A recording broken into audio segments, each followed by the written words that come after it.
अस्सलाम वालेकुम। कैसे हैं आप सब? उम्मीद है आप सब ठीक होंगे। ऑस्ट्रेलिया के खिलाफ जो T20 स्क्वाड है हमारा, या जो T20 प्लेइंग 11 बनेगी, उसमें एक आपके जो कप्तान हैं रिजवान, वो एंकर हैं। उसके बाद बाबर आजम एंकर हैं, और सलमान अली आगा जिनको ऐड किया गया वो भी एंकर हैं। सलमान अली आगा ने T20 इंटरनेशनल डेब्यू नहीं किया, वो करेंगे यहीं।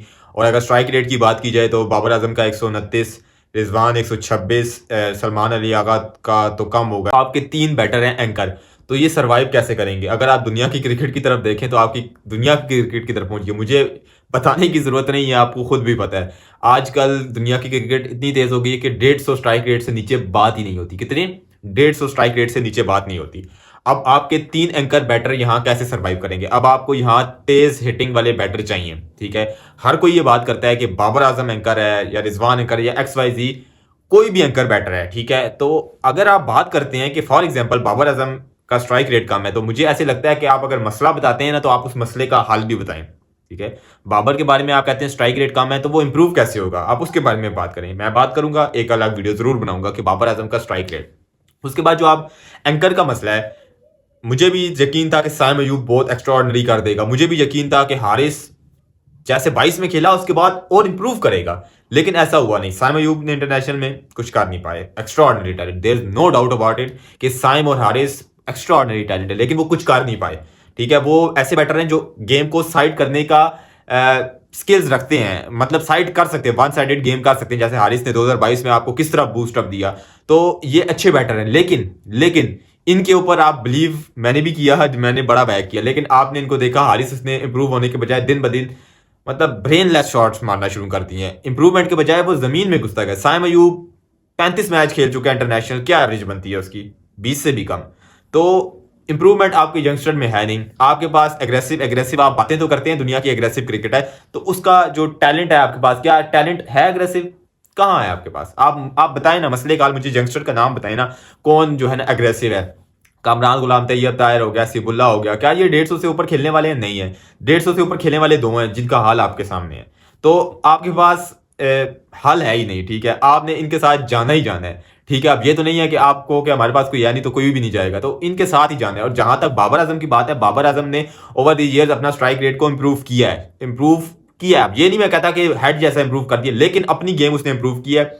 2022 की बात की जाए तो 130 से नीचे स्ट्राइक रेट था T20 में, लेकिन 2023 में आए बाबर 140 पे आए। 2024 की बात की जाए तो अभी इतना खास खेली नहीं, USA में ही खेले हैं, तो लेकिन 2023 में उनकी इंप्रूवमेंट की। PSL भी अच्छा खेला, इंटरनेशनली वो जो आपने न्यूजीलैंड का टूर था अच्छा गुजारा। तो बाबर आजम में इंप्रूवमेंट की गुंजाइश है, वो इंप्रूव कर रहे हैं, नजर मुझे आ रहा है। और वो अब मुश्किल होगा सर्वाइव करना कि दो आपके पास जो वाइस कैप्टन और कैप्टन है वो एंकर है, उसके बाद बाबर भी एंकर है, तो बाबर के लिए सर्वाइव करना मुश्किल होगा, मुझे ऐसे लगता है। लेकिन अगर बाबर एंकर रहेंगे तो मुश्किल होगा, लेकिन मुझे ऐसे लगता है कि बाबर अपनी आपको सर्वाइव करवा लेंगे, अपनी गेम इंप्रूव कर लेंगे, ठीक है। मुझे बाबर पे बिलीव है, बाबर अपनी गेम इंप्रूव कर लेगा, और वो कर भी रहा है। आप देखें एग्जीक्यूशन हो रही है या नहीं हो रही, लेकिन आपको बाबर T20 में फाइट करता नजर आता है। ये बात आप भी मानेंगे, आप खुद भी देखते हैं इंप्रूवमेंट। बाबर शॉट्स मारता है, बाबर गैप्स फाइंड करता है, और बाबर कोशिश करता है एक्सेलरेट करने की, ये बात मानेंगे। लेकिन जहां बात की जाए रिजवान की, रिजवान ने अपना स्ट्राइक रेट इंप्रूव नहीं किया। ओवर द ईयर्स आप उसका स्ट्राइक रेट देख लें, कोई इंप्रूवमेंट नहीं आ रही। स्टैट्स वाइज क्या देख लें आप, मैचेस में देख लें, आप PSL देख लें, आप इंटरनेशनल देख लें, रिजवान अपना स्ट्राइक रेट इंप्रूव नहीं कर रहा, ठीक है। जब कैप्टन नहीं था, और अब तो कैप्टन बन गया, अब तो उससे कोई पूछेगा भी नहीं, तो अब तो मुझे नहीं ऐसा लगता कि इंप्रूवमेंट कुछ होगी। अब बेहतरी आ सकती है, रिजवान बेहतरी करे तो अच्छी बात है, लेकिन अब तो कप्तान बन गया, अब तो कोई सवाल भी नहीं उठाएगा। अब तो वाइस कप्तान है, वो तो इंप्रूव ही नहीं करेंगे, ठीक है। इनकी जगह मतलब खेलते ही रहेंगे ऐसे स्लो के साथ, तो ये तो टीम में रहेंगे। तो इन दोनों का तो मुझे नहीं लगता इंप्रूव करेंगे, लेकिन इंशाल्लाह बाबर आजम अपना स्ट्राइक रेट इंप्रूव करता हुआ आपको नजर आ रहा है, और बाबर सर्वाइव कर देगा। तो ये जो बातें हैं कि बाबर निकल जाएगा टीम से, ये बातें मैं तब एक्सेप्ट करता जब बाबर भी बुजदिलों की तरह T20 गेम खेल रहा था, लेकिन नहीं। बाबर ने 2023 से बता दिया कि मैं अपने आप को इंप्रूव करूंगा, और दुनियाई क्रिकेट की तरफ जो फास्ट क्रिकेट हो रही है मैं कोशिश करूंगा वहां। तो बाबर आजम सर्वाइव कर जाएंगे। आई आई मेरा मेरा ये राय है कि बाबर आजम सर्वाइव कर जाएंगे और अपनी अग्रेसिव बैटिंग अप्रोच लेके आएंगे, और इंशाल्लाह बाबर सर्वाइव कर जाएंगे। तो ये मेन कंसर्न था बहुत सारी अवाम का कि 3 एंकर आ गए, 3 एंकर आ गए। तो बाबर को एंकर से आप थोड़ा सा साइड लाइन कर दें, क्योंकि बाबर बदलते साल के साथ आपको इंप्रूव होता नजर आएगा T20 में। ये मेरी राय है और ये मेरा ओपिनियन है, ठीक है।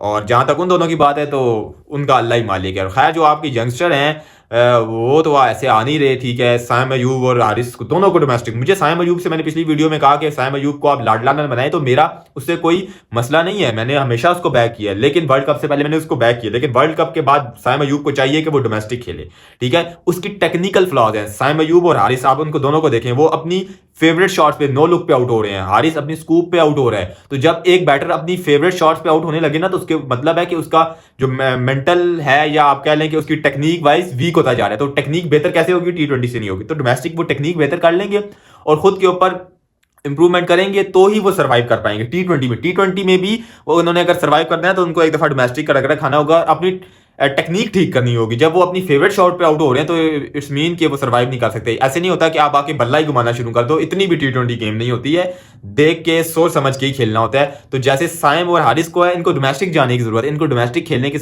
एक सीजन निकाल लेना इनफ है साइम के लिए, इनफ है हारिस के लिए, ठीक है। एक सीजन भी है डोमेस्टिक, तो वो एक आपके लिए, मैं इसलिए बात करता हूं कि आप इनको ऐसे ही खिलाते रहेंगे, ऐसे ही आउट होते रहेंगे। हारिस को देखें बेतुकी शॉटों, साइम को देखें तो ये जाया हो जाएंगे, ठीक है। इनका कॉन्फिडेंस जमीन पे गिर जाएगा और ये फिर उठ नहीं पाएंगे।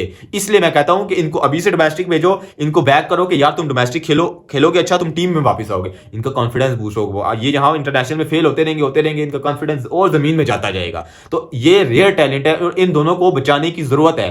साइम और हारिस को आपको बचाना है, इनको किसी तरह आपने बचाना है, क्योंकि ये आपके लॉन्ग टर्म में बहुत कारआमद साबित हो सकते हैं और ये वर्ल्ड क्रिकेट में जाके ना बड़े नामों में खड़े हो सकते हैं। इनमें ऐसा टैलेंट है, तो इनको बचाने की जरूरत है, इनको डोमेस्टिक खिलाने की जरूरत है। और होप फॉर द बेस्ट। तब तक के लिए अपना और अपनी फैमिली का ख्याल रखिएगा। फी अमानिल्लाह।